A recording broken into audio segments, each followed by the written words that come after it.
Greetings, babies. Hello. Guess who forgot to plug in their camera, so they're using Brandon's computer. It's both of us. Wait. Yeah, it's both of us. Teamwork makes the camera not work. I love it. Yeah, we're so great. I checked it like 10 minutes ago and realized it was completely dead.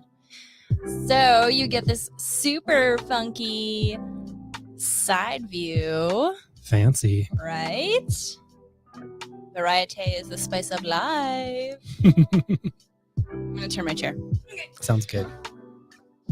Yeah, we were going to be... figured this. Oh, okay. We were going to be earlier, but cat pee. Cat pee. Not in any of the books, just in the house. So everything's fine. Nothing is ever the books. Yes, the hallway. Please, we announce a foyer. I should have turned the light on or something. Yeah, it's okay. It's really just our jackets. Indeed. Yeah, you can see our front door from here. Ooh. Oh my god, you might know where we live. A couple of you know where we live. Yeah, people we want to know. Yeah. Not the creepos. We don't have. If you don't know where we live, that means we think you're no kidding. No! Wow. Don't stop twisting my words. Hey, buddy. Yeah, you're gonna have to try harder tonight. Hi. It's gonna be hard to be a superstar. Yeah. Do you want to come over here? Good boy. There we go. Hello. Hi. Oh, good boy.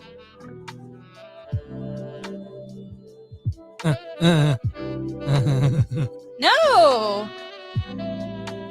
Sean, do not. I will come for you. I will fight you. As a quasi-French person, I will end you. I do know that we've told it on Yes. the story before, but yeah, Danica sleep crumbling at foyer has to be one of my favorite moments of my entire life. It's also one of my least favorite moments from when I used to watch American house shows. They'd be like, look at this beautiful foyer. And I'm like, why would you do this to me? It was not cool. I love, they've done it a couple times on Dungeons and Daddies as well. Oh, God. One time they're just like, what's it, foyer? And they're like, no, it's foyer. No, they're wrong. They're wrong. Yes, exactly. Exactly. Oh, excuse me. Sorry. Blurb. I'm sorry. I had sody pop. So you can't really see, but Stack is pretty big. Check It's it out. Stack. Hey, soundboard. You usually don't get to see that either. Yeah. Where did the music go? I don't know. It died. Okay. I was letting It it did go. stop for some reason. That's weird. Well, Joy is in charge of lighting, and she's on the couch, so she's good. We hope. We don't want a repeat of last week. Wait. Oh yeah, no, you do have it plugged in. Okay, cool. Yeah, exactly. It is. Indeed. And that is, as you see on the ticker, Without diamond. no diamond stuffs. Now, image stuff, a good chunk of the image stuff would have also gotten to us had FedEx not sent it to Calgary with a note that says, delay beyond our control. Are you serious? And I was like, oh my god, you didn't mention that today. We were doing two very separate things, Tuesday things, and so like I was up front and then I was in the office for the longest time. Yeah. And then you were doing file stuff, and so we didn't actually talk about it. It still said it was supposed to be delivered today and that it was still on time. But the little note when it got sent to Calgary, like delay beyond our like. It was an act of God. Yeah, it was basically like, look, this isn't our fault. And it's like, no, all of the Edmonton stuff went to Calgary. Yep. From you, FedEx. That is a very much a you thing. It seems like their fault. Yeah. Yeah. Which is why I don't like using FedEx, which is why we switched to Canpar for our DC stuff. But I'm assuming that the image stuff needs to get sent kind of prontissimo style from FedEx to get here for release day. Now, that said, regardless, it's going to be here before Diamond shows up. So that's going to be fun. Cheers. Cheers. Cheers to diamond.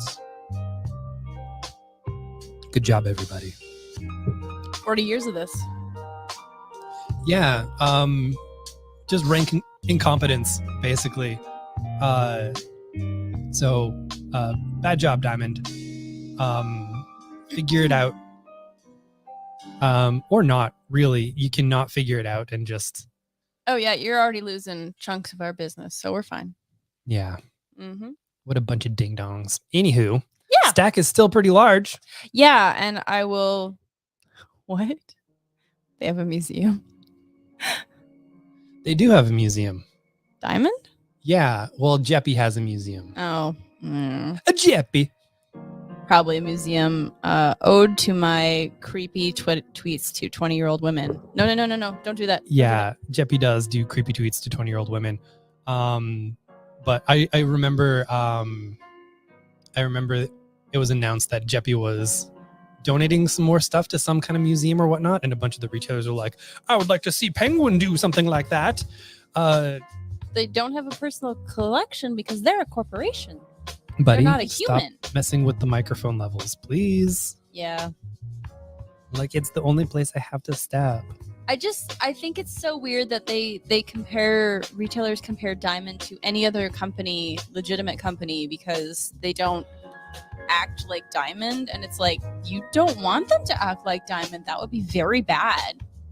Yeah, absolutely. But they're all pals from back in the day. Literally, if you read kind of the history of comics, they were all just like doing weird business at each other, and forming bonds and making deals. Yeah. I'm gonna put up Ben's. It says, I love Brendan's glass because that was from my parents. So it's probably from the 70s. And as for this, we usually don't have manga in the stack, partly because we are discovering a lot of manga ourselves. So if you have any recommendations, we will love to get them. Right now, we do have access to a lot of stuff, and we utilize Viz's Shonen Jump app to get in a lot of stuff into our brain meats. Yes. The trick for a lot of comic stores is, manga takes up a lot of space. Yes. We love it, but we have a select few titles, like volume 1s and 2s, but it's really and new volumes that we get in for folks. Yeah, like mainly special orders. But with our website, you can look up pretty much any title and see if it's available. So yeah, definitely use that. I don't know if you said it, variantedmonton.com. And yeah, try looking up a manga and see if we can get in. Yeah, so much of it is out of print right now too, which is also a problem. Yeah, that's true. The last 2 years have been pretty bad for manga. In that, in 2020, everybody had time. Oh, Max just joined in. It was really cute. Everyone had time to read, which was great. But then they bought all the manga, and then all of the manga. I'm exaggerating, obviously. It's not every single title, but it feels like it. Everyone sold out and had to be reprinted. So that means about a year and a half, we personally couldn't get anything, hardly anything. Never mind the 10 most popular titles. I know I waited a year and a half to get Chainsaw Man back in stock. Yeah. That was a lot. And I finally did. And I was like, I asked one of my customers because I think he was going for a volume 1, and I was like, do you still need this? Because it's been a year and a half. Been a year, and I completely understand if you found it somewhere else. And he's like, no, cool. And I'm like, I normally wouldn't do this, but you should pick up volume 2 while you're here because it might not be here. Yeah, that's a wild book. Yeah. So in terms of a book that's an indie title, I'll usually go with one of the last things that I read. So Not All Robots is kind of what I was digging lately, about basically the future where humans don't really have jobs and robots kind of keep them. By Mark Russell's got a bit of social commentary to it. I really like that. Otherwise, I'd probably do the thing where I look around, and Department of Truth would be a really good one as well. Always. Yeah. Conspiracy stuff, a little bit of horror, some cryptids. Uh-huh. This is Max. He's one of our 4 interns that we have here. Yes, at home. We're tickling his back. He likes to be a superstar whenever we're on the show. Last week, Joy ripped around and knocked out our internet for a little bit. That was fun. Yeah, it was great. We were an audio podcast by accident. Indeed. And so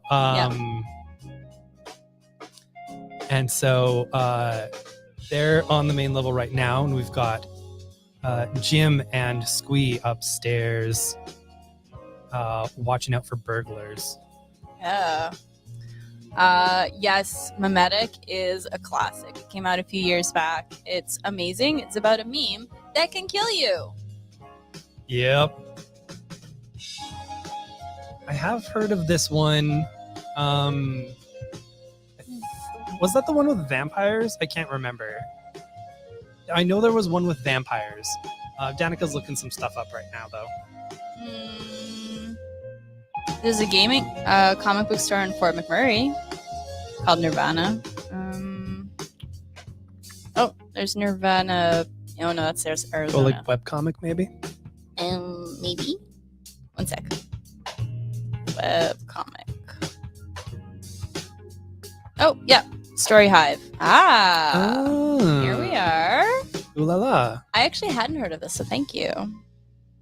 Oh, neat. 2016. Okay. Cool. Good for them. All right. We'll check that out. Thank you. Fort Mac? Yeah. Okay. That explains it. That's the connection. I like it. Cool. Nice. All right. Oh, Okay. we've got Stack to get to. Yes. And I'm going to pull up the... Oh, shoot. I should have done that already. Well, this one's easy to explain. Hey, do you know Han Solo and Chewbacca? Rogues. Good. I'm going to good block job. Danica right there. Yeah, sure. Why not? They're tooling around on the Star Wars, doing some things. This comes from Mark Guggenheim, who used to showrun Arrow and Eli Stone. Eli Stone? That's why I like to say that. That show was great, and it got canceled because people don't like Joy. Yeah, and so he's doing a Han Solo book with Chewbacca. I'm very happy about this. Yeah. Andrew's in Fort Mac. Hello. Hope your travels are going well.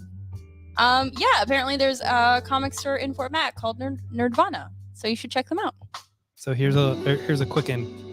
It is a golden age of criminal enterprise. With the evil galactic empire preoccupied with bringing the galaxy under its thumb, scoundrels and thieves are free to ply their criminal trades with abandon. For the past several years, Han Solo and Chewbacca the Wookiee, these are in caps because they're the names, have been scamming, smuggling, and thieving for the vile gangster Jabba the Hutt.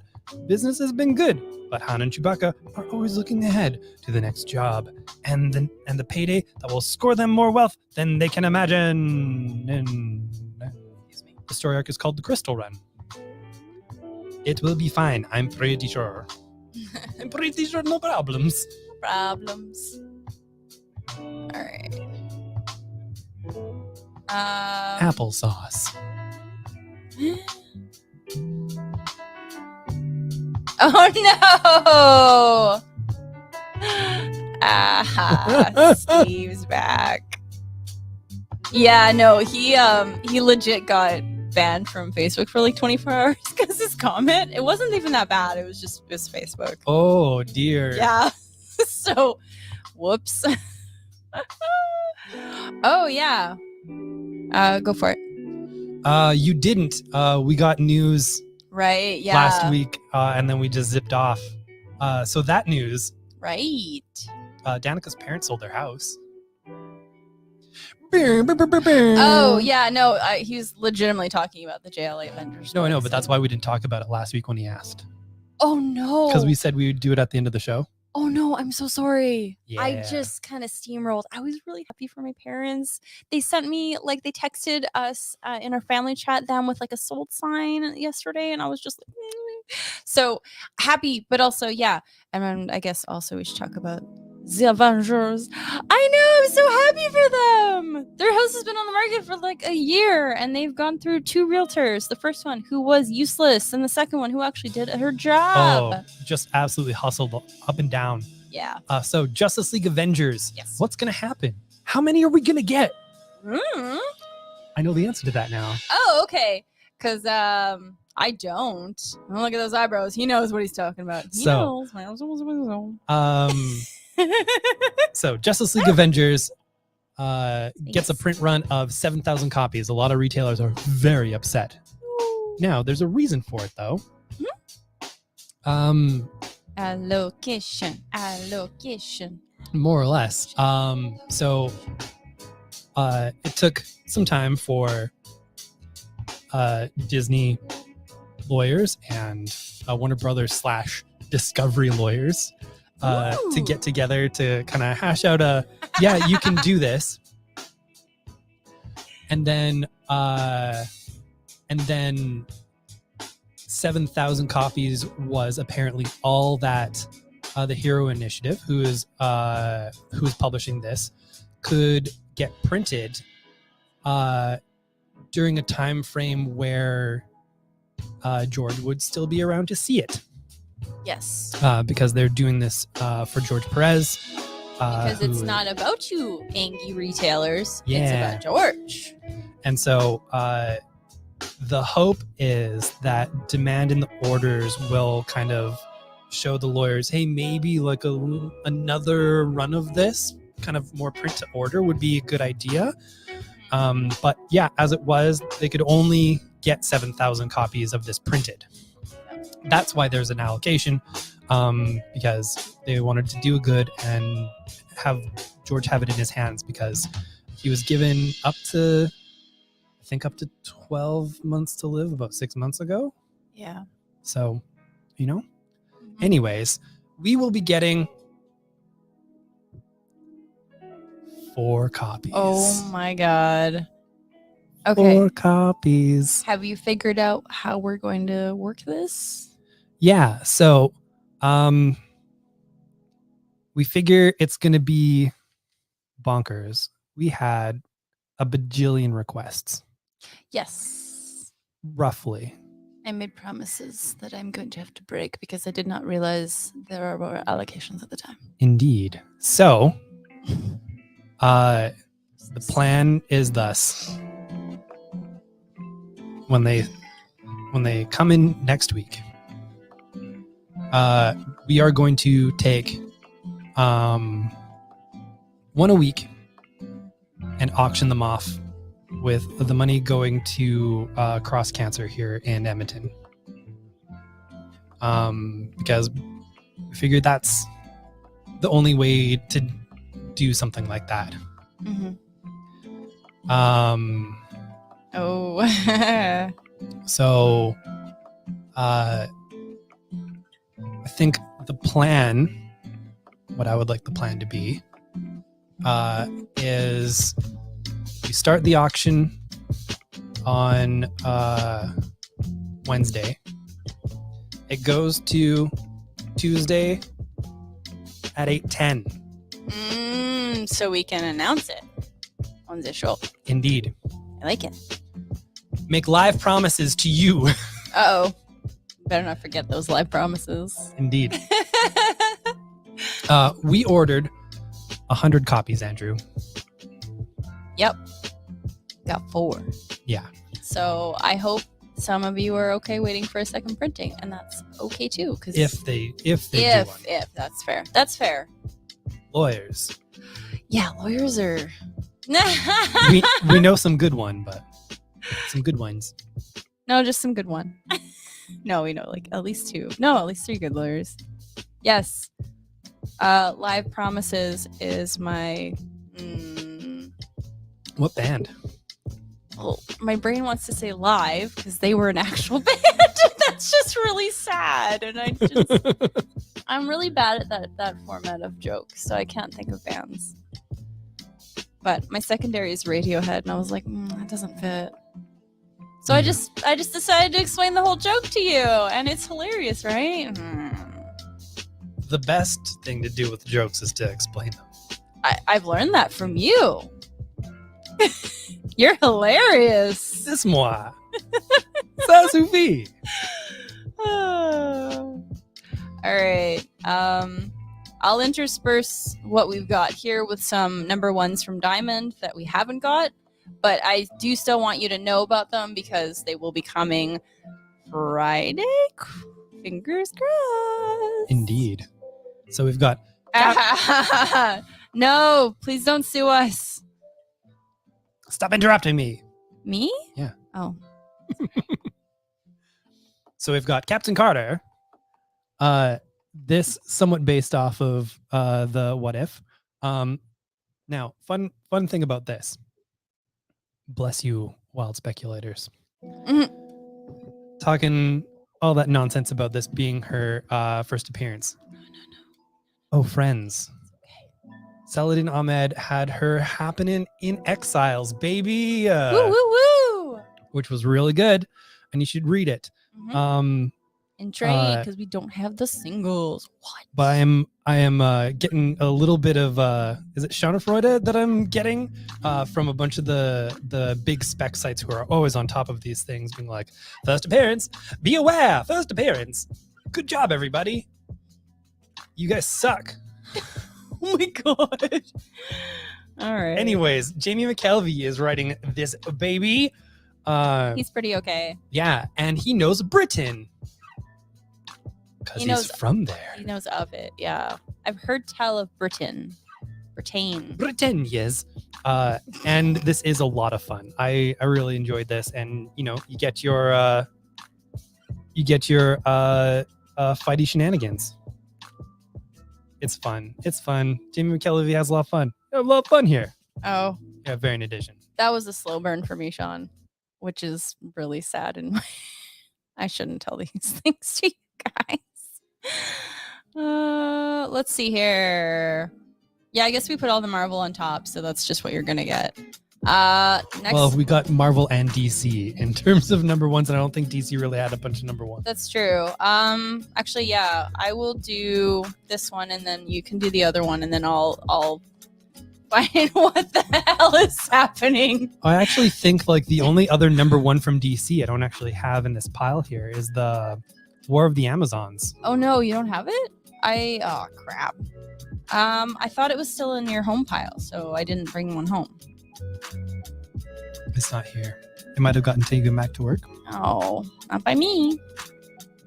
Womp womp. Because, oh wait, can you check the bookcase over there? Because you've got Nubia. Yeah, it's just Nubia there. Oh, okay. Anyways, big crossover. Oh, yeah, it's great. I read Trial of the Amazons #1. I haven't read Nubia, which is part 2. I'm going to sneeze, but it's really good. I'm going to sneeze. Hacha!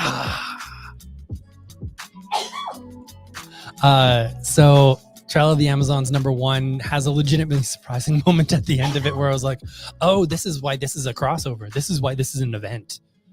I'm good. I loved it's 3 different tribes of Amazons coming together that have been sort of developed over the past few months. And boy, are there some good lines in there. I liked the dynamics. It is very I only say Game of Thrones just only because it's like there's some thronage stuff happening. Yes, people are trying to go for a throne. It's technical. But significantly less nudity and incest, as in 0. Yeah. So it's better. And a lot more positive about sexuality. Yeah. See, there's good nudity and there's bad nudity. Indeed. All right. Comics doesn't really have any. Not Marvel or DC. Indie comics, though. Nudity. All right. Let's talk about something that isn't nude. Spider-Gwen. Enter the Gwenverse, where there's different versions of Gwen. You might know them from covers.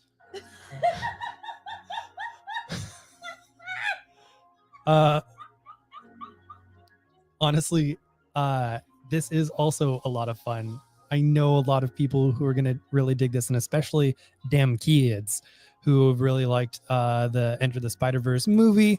You kind of get a little bit of flavoring here with a greater Marvel universe. And I know there's a lot of kids out there who are just like, I love the Avengers and I love Enter the Spider-Verse. What happens if I smoosh them together? Well, you get this is what you get. Oh my god. You want to talk about the next one? Do I want to talk about the one? Oh, Margaret. Yes, I will get you a copy of Gwenverse. Taz, I will try to get you all the covers. We'll see what we have because it's obviously post-FOC. You might be joking. You might be doing a joke after I said you might know her from covers. Oh, right. No, Taz is joking. I can't tell. I can't tell your text. You're on text. There's no context. Well, and a lot of times jokes will come in a little bit later. That's Max. That scared the crap. That scared you too, right? Yeah, he looks at me like he gave me that look. What did you do that for? It's because I screamed. Okay, just wait. My remarkable starting. Just chill. Okay, I legit can't talk about Punisher because I can't. That's the one thing I didn't read. I thought you were gonna get some other stuff ready. Yeah, sorry. Oh, here it is. Can you write down Margaret wants Gwen? Okay. All right. Sorry. Okay. So, all right. So one of the issue number ones that we are expecting is a new Jeff Lemire. I tried to post a GIF and it beeped. Oh, Taz. You made it angry. Called Little Monsters. You did this. They are the last children on Earth who also happen to be vampires. For longer than they can remember, these child vampires have lived a life of eternal wonder amongst the ruins of humanity. But shocking events fracture the group and set them on a path of discovery that will shatter their innocence forever. Go into your StreamYard and then share that screen. Oh, crap. You're right. Sorry. I always forget we can do that. My leftovers from when I used to do Final Order cutoff shows. Share.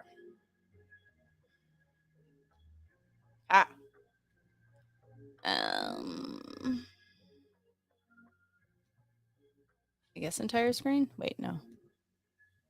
Oh, I made it angry. No, I don't think that worked at all. Ugh, whatever. I'll just do this and then we'll figure it out. There. How's that? Aha! Okay. So I'm not going to read it again, but that is what it looks like. It's by the folks who did Descender and Ascender. Yes. Exactly. Yep. So they worked together before. They are a very good team. Jeff Lemire and Dustin Win. Right. I always do that. And there is literally an N at the end. Yeah. All good. I always forget the second N. That's Hey. Thank you. Max is going somewhere. All right. Since I've got the share up. Yeah, do it up. I've got Radiant Red. Let's see here. There's a 5-issue mini-series from the world of Radiant Black. So if you've been reading that, you'll have one of those in your file. If you haven't, we'll see if it's a good way to jump on. I'm not really sure. To her students, Satomi Sone is a diligent middle school teacher. To her fiancé and parents, she's the rock of their family. To the world, she's Radiant Red, a criminal turned matter-absorbing superhero. But with a mysterious stranger in her classroom, a noisy reporter on her doorstep, and 2.5 million hidden in the air vents of her house, she's going to have to decide who she is, and quickly, before the world chooses for her. Awesome. Okay. Money in the vents. Yeah, that's how to do it. All right, we have the next chapter of Kill Lock. I love that book. That was a fun book. Yeah, that came out a couple years ago, actually. All right, Artisan Wraith. The Killock unified 4 criminals in a quest to escape their seemingly inevitable linked deaths. Sorry. They managed to escape destruction by merging their consciousnesses. Consciousness. Yeah. Mm-hmm. And now one of the smartest and most malicious bots in the universe has an unbreakable body and a planet at his command. Homeworld won't allow it, and so 2 of the deadliest assassins in the universe are tasked to kill the artisan Wraith. Snap. Cool. Okay. Yeah. That's cool. That'll be 7 issues. Excuse me. Oh, you and your Betty Page books. Okay. I haven't been being able to read them lately, but I love this trash. Because it's like Betty Page is working with like the CIA to like fight aliens and cryptids and stuff, and I'm just like, why are you doing this to me? It's so good. So, and the only trouble is they have a different creative team every time, so it's not always like solid. Yeah. But the last one, who wrote the last one? What was her name? Pacheco.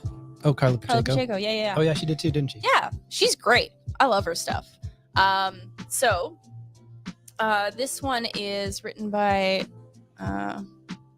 just his art and cover art. That's weird. Womp womp. What is happening? Okay, whatever. Poor Betty Page has barely finished up her latest adventure and gotten back to modeling when duty calls once again. There's something funny going on in a place called Roswell, and it's up to Betty to investigate. See, this is why I love this. It's just candy to me. There's a catch this time, though. The United States military might be putting Betty on the case, but they can't avow the existence of said case or Betty. Instead, our marvelous model is given a crack team of assistants to help her go where no woman has gone before. Fresh off scribing Betty Page and the Bigfoot Bandits. I love this stuff. It's like pulp. It's pulp. I love it. This spaceship is steered with a purpose by fan favorite Anna Mia and illustrated with only the finest stardust by Salor. I love it. It's gonna be bonkers. Heck yeah. All right. And I'm gonna unshare my screen. Stop screen. All right. Yeah. We've got the big bad punish boy. That was fun. Look at him. Look at him. I'm upside down. So angry. He's so cranky.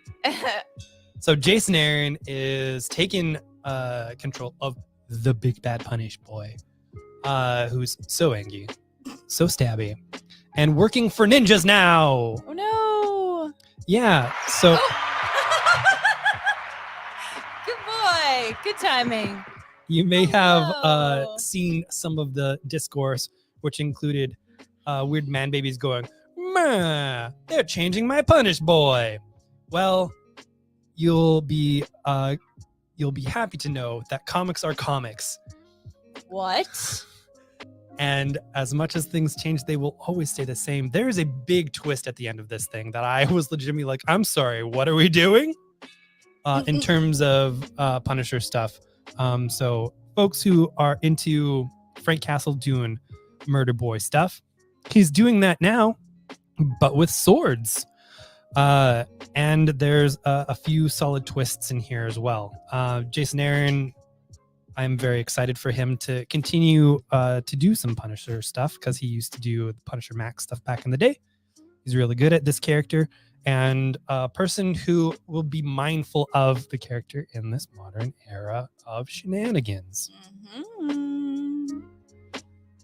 All right. And by shenanigans, I mean like police being like, I love the Punisher. Ugh, yeah, no, they can't have him. Wrong. Mm-hmm. Wrong. Yeah, Max has had some good times tonight. Yeah. All right. Next up, we have Women of Marvel. This is really exciting. Just for me to read. It's the 5th issue of Crossover. It's for me to keep up. Don't do it. Don't do it, Steven. All right. I know you want me to read. The talented women creators who have made Marvel the powerhouse that it is take on fan favorite female characters within the Marvel universe. From seasoned veterans to up-and-coming talent, this cast of writers and artists gives their own spin on beloved heroines, showing the fire, mystery, grace, and joy that makes them phenomenal women. With superstar creators Charlie Jane Anders, Mirka Andolfo, Jordi Belair, and many more, this issue is another must-have from the Voices pull list. And you see that yellow cover? Taz? That's the one you and I are getting. Because the Wolverines are the best. Yeah. It's Gabby. Yeah. It's Laura. It's Jonathan, the actual Wolverine. Oh, Gail Jonathan. Simone's got a thing in here, too. Oh, sweet. She does the introduction. Good for her. Hey, Squirrel Girl. Pretty chipper. Jordi Belair and Zoe Thorogood do Squirrel Girl? Looks like it. Yes. Yes, please. Some good names. Claro. Yeah. Jen Bartel doing a whole thing. I love Jen Bartel. You You should follow her on Twitter because if you like tweets about, not only is her art amazing, but she's also a fierce like supporter of how people are treated in comics. Like she's very like, this should be better and this is how we can make it better. I'm not explaining it well, but she's a very strong voice and I respect that. Some Marguerite Sauvage. Like there's some good stuff in here. Oh yeah, you cannot have a comic these days without Marguerite Sauvage. Like she's just a gem. Yay. Good times. Yeah. Alrighty. Cool. Okay. That's it for our single issues. Yeah. I do want to mention that there is a number 2 of New Masters, which was one of my favorites last month. So when that does come in, I'll probably be sticking it in a lot of people's files. So there's a creator fund that folks like Jamie McKelvey, Matt Fraction, Kelly C. DuConnick, and all of them put together like a yearly thing where people submit projects they want to do and they can get a grant from them. I think it's called Creators for Creators. Anyways, they won one of those. Oh, the New Masters people. Oh, that's fantastic. Yeah. Well deserved. Yes. I'm just kind of scrolling through. This one obviously is quicker. I just want you to know that the issue 2s will be out. Norse Mythology Part 3, number 2. From Neil Gaiman. I can skip. Oh no, maybe not skip Marvel. Yeah, you can skip Marvel. We did Marvel. I know. We did the number 1s. I was just seeing if there were any 2s. Sabretooth 2. The Bitey Boy. The Bitey Boy, yes. One of our many. Sorry, I didn't think I'd have to vamp so much. Draculina 2. Excuse me. Let's see. Not too many. No, it's a pretty chill week, honestly. There's All Guts No Glory, number 2. It's a Zenoscope. We don't shelve that. I know some people get it in. Sumerian Hour of Dragon from Ablaze is starting this week, so we'll be getting that one in later. More European Conan. Exactly. Oh yeah. Oh my god, I didn't scroll down enough. I'm a monster. There's a Krista Faust series called Hit like Me. her. Yeah. Yeah, I do like her. So she wrote Bad Mother. So if you read that, that was pretty good. Lulu has a very unique profession. She gets paid by the bruise. When she is witness to the execution of one of her regular clients, she escapes into the night with a briefcase filled with diamonds and a pack of killers on her trail. Navigating the dark underbelly of decaying early 90s Atlantic City, one step ahead of her pursuers, Lulu must call upon every one of her street-born... I just realized I should be sharing my screen. I'm too late. Lulu must call upon every one of her street-born instincts and underworld connections in what will be the longest and possibly last night of her life. So that one should be pretty fierce. Mr. Boy. Primos 2. That was really good. That was pretty good. Actually, yeah. Primos 1 was... Red Room's back. Oh, hey! Red Room's back. Finally. It's the most disgusting book you'll ever read. Yeah, it is. It's kind of, if you like body horror and horror. Prison Pit is the most disgusting book that I've ever read. This is the second most disgusting book that I've ever read. That. Let's see. It looks like there's a Rick and Morty one shot. Oh, The Next We Live. I really should have scrolled like way down. Oh yeah, that one has two first issues, black and white.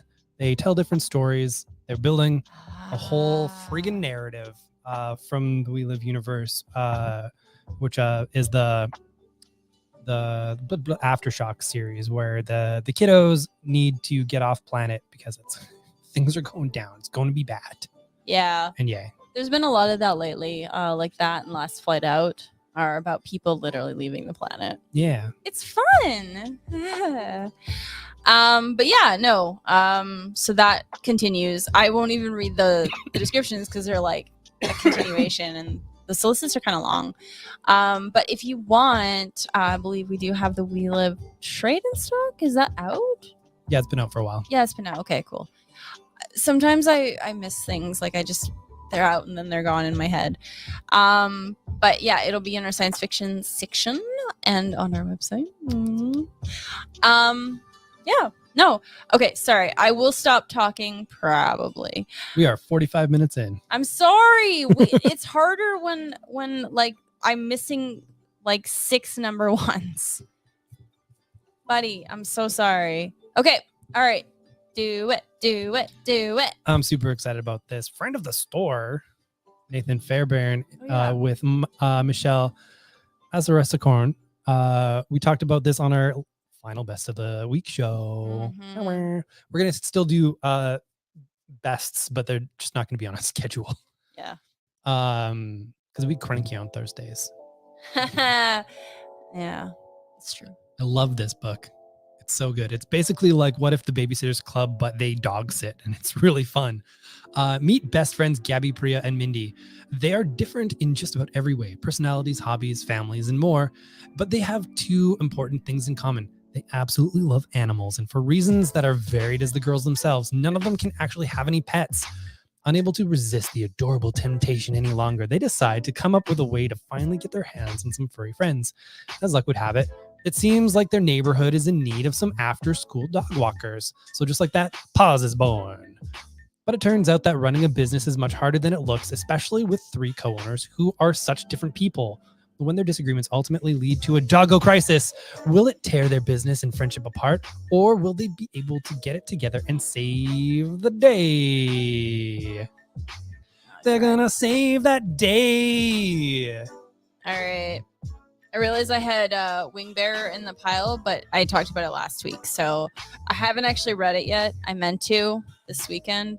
There's a tail. That's fun.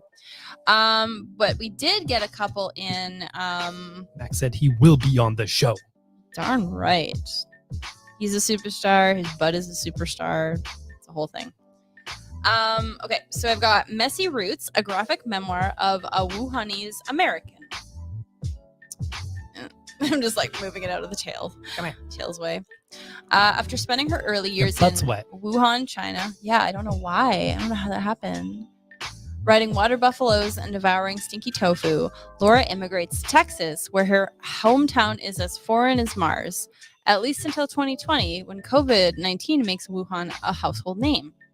In Messy Roots, Laura illustrates her coming of age as a girl who simply wants to make the basketball team, enjoy and escape. Wow, these are very different words.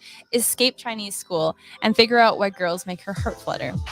Insightful, original, and hilarious, toggling seamlessly between past and present, China and America, Gao's debut is a tour de force of graphic storytelling.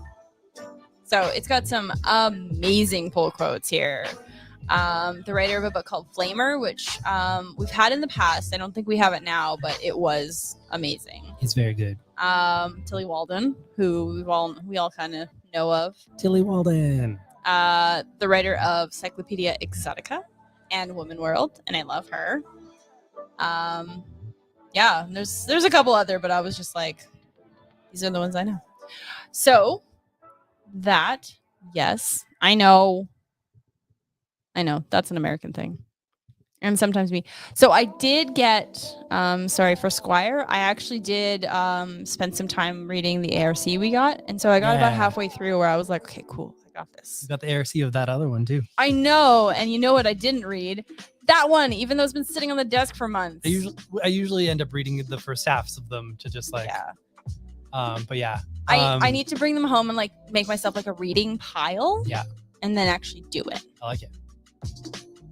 Squire, as the Americans say. Oof. That's a pet peeve of mine. Yeah. The sh at every S word. Born a second-class citizen, Isaiah has always dreamt of becoming a knight. It's the highest military honor in once great Biatsaji empire. And as a member of the recently colonized Ornu people, it's her only way to full citizenship. Now ravaged by famine and mounting tensions between the different provinces, Biatsaji finds itself on the brink of war once again, and Aiza can finally enlist in the competitive Squire training program. But it's not how she imagined, though. Hiding her Ornu status in order to better blend in, Aiza must navigate her new friendships, rivalries, rigorous training under the merciless General Handy. And probably. Yeah. As the pressure mounts, Aiza realizes that the greater good Biatsaji's military promises might not include her, and that the recruits might be in more danger than she ever imagined. She will have to choose loyalty to her heart and heritage or loyalty to the Empire. Great creative team. Mm-hmm. This is good times. All right. Ooh, I like this all in color because the preview PDFs do not do that. No. Not the preview PDFs, but the ARCs. Exciting. All right. The next couple are superheroes, so I'm going to struggle as I usually do. Yay. No. Struggle. So we've got Gary Duggan's first collection of X-Men 1-6. So honestly, I don't think I have to oversell X-Men. I was going to say, you've been liking X-Men? You've been liking the Krakoa stuff? Keep on keeping on. Check it out. All right. We've got the complete collection of the Jeff Lemire Moon Knight. It's got the good stuff like Greg Smallwood, who's been doing Human Target, if you really like that art. Oh, look at that sweet art. It's pretty good, right? But you also get some James Stokoe in there because there's some weird moon stuff. And Francesco Francavilla. I did find Francavilla. There's a lot of stuff in here. It tells a good complete story. They're putting this out because maybe there's some elements that might be in some kind of upcoming Moon Knight TV show. Oh, I don't want to spoil that double page. And I know that even though it is a fairly big inspiration, they're definitely not reissuing that Warren Ellis collection. Nope. But this one's really good. It's so good. It's so bonkers, folks. Yeah, like 3 different artists. It's to Moon Knight what basically the fraction of Hawkeye was to Hawkeye, basically. Yep, absolutely. Nice, concise, gives you some atmosphere in a very specific way. All right. Got some Superman. Yeah! This run has been absolutely incredible. Philip Kennedy Johnson really turning up some fantastic work doing some Superman, especially in these times when optimism is very well needed. So one of the things that I've been really liking about his run is especially like in Future State, which is where it kind of kicked off for him. Superman does the whole like at first do no harm type of thing and really sees that through to the end, putting himself in the way of danger and all that kind of stuff. It's absolutely wonderful. And this is an extension of that with a big fight story. After a damaged battleship escapes Warworld and makes the perilous journey to Earth, Superman searches for answers about the identities of its mysterious refugees and their apparent link to the planet Krypton. Could there be other Kryptonians in the universe? Meanwhile, Atlantean scientists study the wreckage of the Warworld vessel and make a shocking discovery that could change the balance of power on Earth. It's a big problem, and it builds a wonderful epic story of space adventure and morality, and basically I don't know, something about refugees. I don't know how that would be relevant in today's times, because we have clearly gone past the whole war and need for refugee help paradigm. We've grown past it clearly as a society, and there's no problems, no notes. No problems, no notes. Oh no. Should I have read the back to these things? Because I just figured they were kind of self-explanatory. It's all good. It's all good? Okay. All right. Would you like to do these ones? Because I think you were you headed that. Yeah. So yeah, the Princess Who Saved Herself has a sequel now. The Princess Who Saved Her Friends. It's from Jonathan Colton, the dude what sings for the nerds, with Greg Pak and Takeshi Miyazawa, as this one will say here, reinventing the princess myth for a new generation. The Princess Who Saved Herself tells the story of an awesome kid who lives with their pet snake and plays rock and roll music all day, to the huge annoyance of the classical guitarist witch who lives down the road. Hijinks, conflicts, and fun reconciliation ensues. It's based on the beloved song by internet superstar musician Jonathan Colton, the man what sings the nerd songs and rides a boat. Okay. He does a cruise every year. Oh yeah, I forgot that happened. The Joko cruise. Oh yeah. God. Yeah. No. All right. I want to do the next. Well, I want to do this one. I'm gonna do this one. Yeah, do that. Okay. I'm super psyched to At this point, we'll skip the number 2s. Oh, okay. Yeah. Those Firefly. There you go. Number 2s. All right. Okay. So Strays. A young man fleeing a disaster comes to live in a city with his sister, making ends meet by taking a job as a delivery man, only to encounter a flood of old friends and acquaintances on his daily route. At first elated by the company of these waifs and strays, he finds that their desperation for work begins to trouble his conscience. But what happens when you can't help everyone? In his distinctively detailed graphic style, Chris W. Kim presents an elusively disquieting parable of modern isolation and of the ties that bind, or fail to bind, society together. Holy crap, I'm so excited to read this. Mm-hmm. It sounds so depressing and I can't wait. Comics. I know, right? I will get really sad and I love it. I love sadness. Also, thank you. I did not realize. Oh, it keeps freezing. Oh well. Cruise time's happening now. Disconcerts me. Disconcerts me. Disconcerts me. Yeah. Good luck to all you nerds, because you're coming back with Concred no matter what you do. You just don't want it to be COVID. The bucket. No, you know what? Aw. I feel like I can't do scary bite boy or whatever you were saying. Jesus. Okay. Big toothy bite boy. It's Carnage.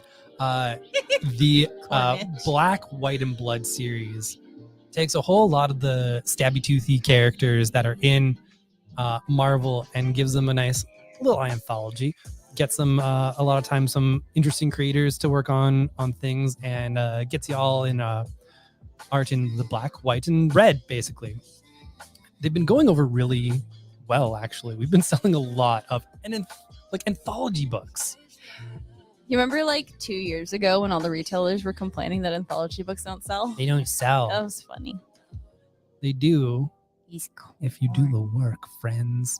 Anyways, this gets you some random stories. This is always good for that person in your life that's just like, Carnage is pretty dope. What can I read? Well, guess what? You don't have to know anything to read this one. You just got to know that the bad bite by a boy is going to harm some people.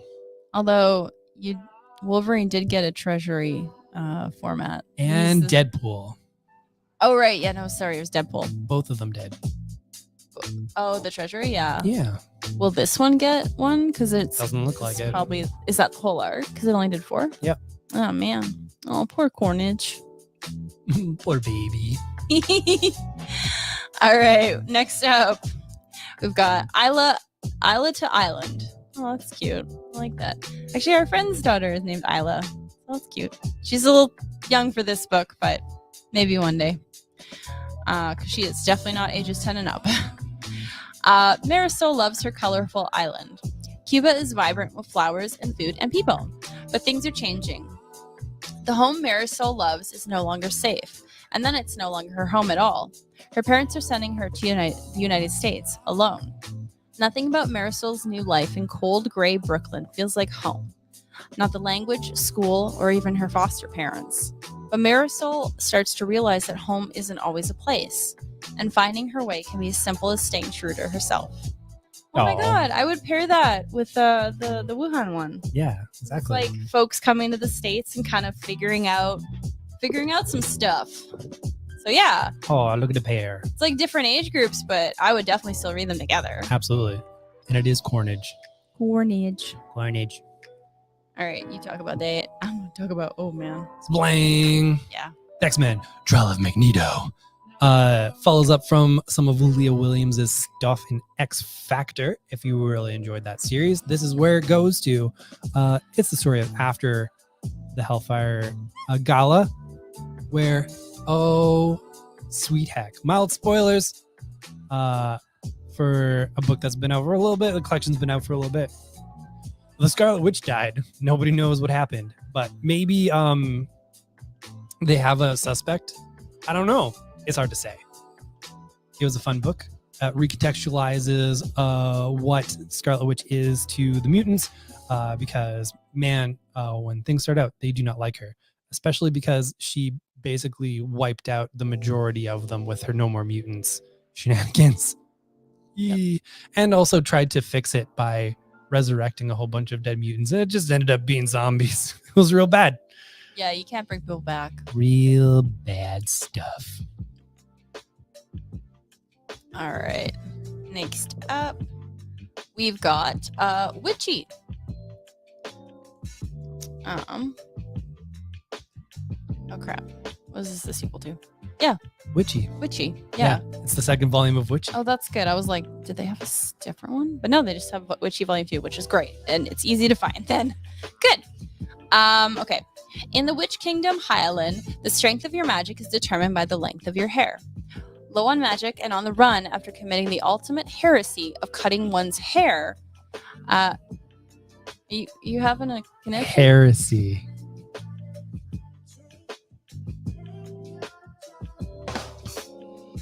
Okay. This is not going to get any better. Nynaeve and her raven companion, Banana. Seriously. Head into an ancient forest in search of safe transport.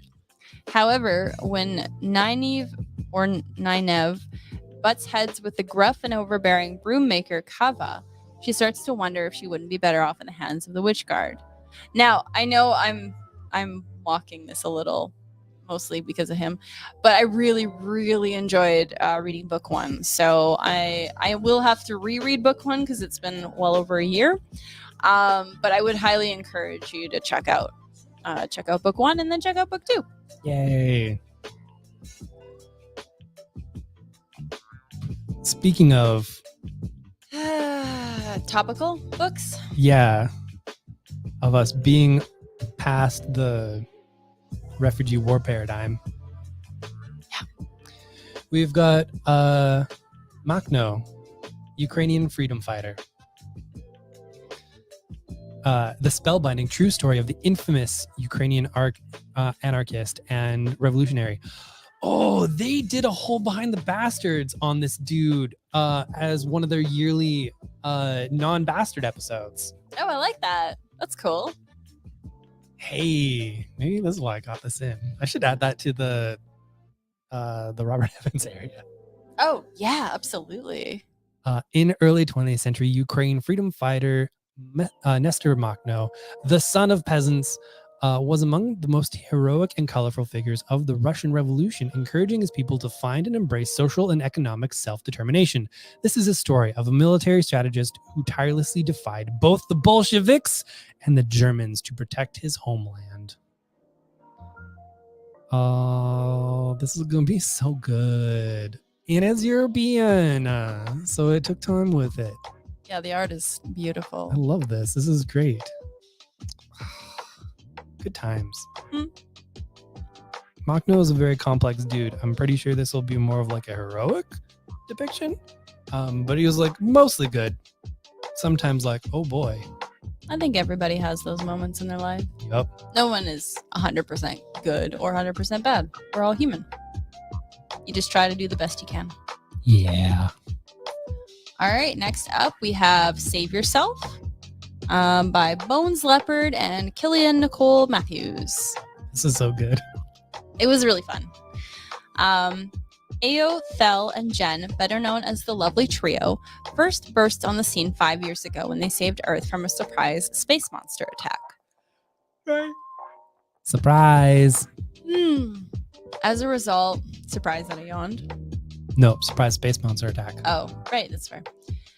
As a result, everyone idolizes them as superheroic pop icon magical girls, including Gigi, whose brother died as a bystander in one of their battles. But when Gigi witnesses the Lovely Trio battling a monster firsthand, she sees something that causes her to question everything she thought she ever knew about her heroes. Sorry. And the monsters they fight, who may not be monsters at all. What she learns might save the world, but only if she can survive the Lovely Trio herself in this magical new graphic novel from the team behind Pandora's Legacy, which was also really good. Yeah. Yeah. Yeah, this is very much like what if Sailor Moon, but like them bad. Oh yeah, it's like what if magical girls weren't good and you had to try to destroy them? It's so creepy.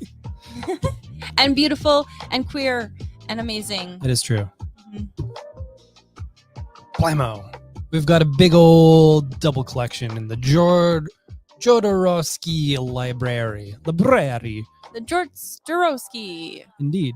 Featuring Son of the Gun and Petrolino. So that's what it says. Included in this volume are the modern day spiritual Western, A Son of the Gun, and heartwarming tale of a mime in Nazi occupied France. Pietrolino. Pietrolino. There's an I there. No. All you like, I don't say all you need to know, but honestly, Jodorowsky is known for his real good everything. And this is a lot of that. This is the second book in the library collection. Humanoids is going through making a real good run at things with, they got ribbons. Yeah. Frequent collaborator with Mobius, or you might know a lot of him from because he also did Inkle. So yay. More of that kind of thing if you want, like a range of good stuffs. Yeah. All right, the last two books could not be more different. So first up, I've got a good segue. Okay. All right, I look forward to this. We've got Pink, Blue, and You, questions for kids about gender stereotypes. I have read this. It is amazing. I have already sold this, another copy of this to an elementary school teacher who was very excited. Mm-hmm. And if you open the book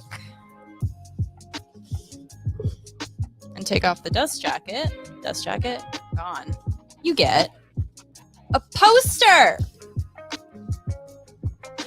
Ah, crap. I didn't do that as smoothly as I could. That's okay. What? Well, I'm sorry. I'm trying not to give you a face paper cut. Wait.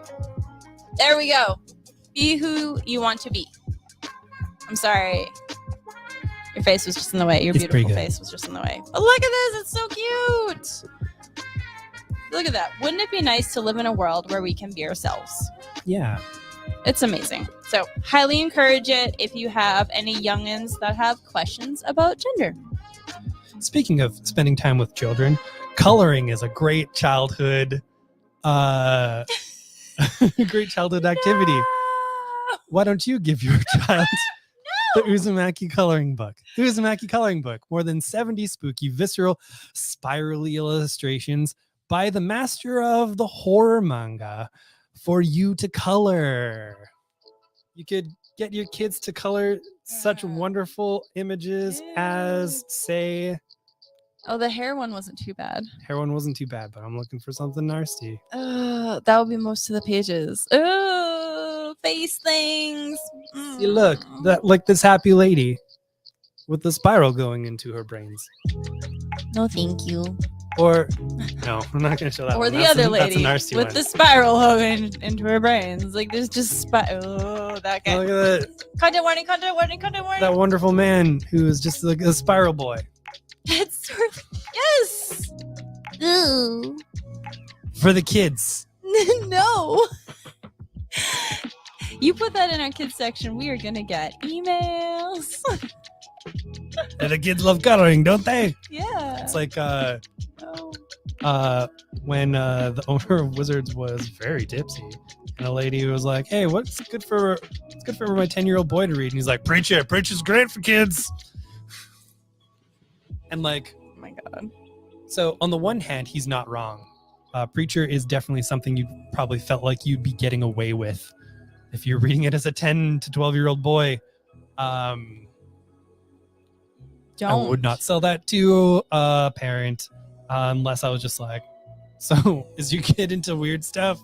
And that's not a thing to ask people. No, because like weird stuff could mean dinosaurs, so it's fine. Anyway, oh yeah. If my computer dies, that's fine. I figured it would make it through this. Stop it. Does your child like to take the Lord's name in vain? Yes, because I have taught him well, and he is a proper Satanist. Praise Satan. God bless you. Satan bless you. I don't know. Satan curse you. It's got to be opposite, like the Sabrina rules. Everything switched. So we stopped funny. watching that show, but I think we need to get back into it. So those like 2B characters just started solving crime across America or something. Yeah, good times. I was like, Anyway, we have gone over an hour, and thank you so much for everybody who stayed with us. I really appreciate it because I know this can get long-winded. It was so long. It was so long. But I think we can say thanks to our lighting director, Joy, for staying on the couch and sleeping and not freaking out and unplugging the internet. Ripping the cord out of our computer. Yeah, that really screwed everything up. That's good So times. she's doing really well. We might give her a promotion or like a raise of treats. Yeah. All right, folks. Ooh. It's that time on Tuesdays where we take a look out and we say hi. We see you through our magic romper room mirror. Thank you for being here. We want you to know that we're here for you as well. So, yeah, thanks. Thanks. Yay. Yes, you can. All right, I'm looking out there and I'm seeing Ben. I'm seeing Kate. I'm seeing Sean. I'm seeing Mike. I'm seeing Kamaru Fresh. Doo-doo-doo. I'm seeing the one and only Andrew. I'm seeing Steve. Hey, Steve. I'm seeseeing Sweat.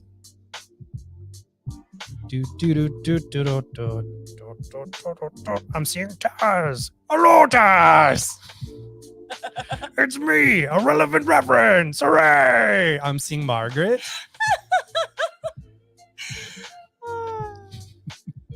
I'm seeing some gibberish spam, and that's about it. Thanks, YouTube spammers. Just one of you, though. Thank you all for watching and for putting up with whatever we did tonight. Yep. We love that you put up with our. Yeah, good times. Yeah. All right. We're going to get some reading done. We will see a lot of you tomorrow at the store. Or maybe Friday after our Diamond stuff comes up. That's okay. Yeah, that's fair. The last time Diamond was late, we had a slower Wednesday, which was okay. So Wednesday or Friday, it's fine. You know where we are. We live there. Yeah, exactly. All right. Thanks, everybody. Bye.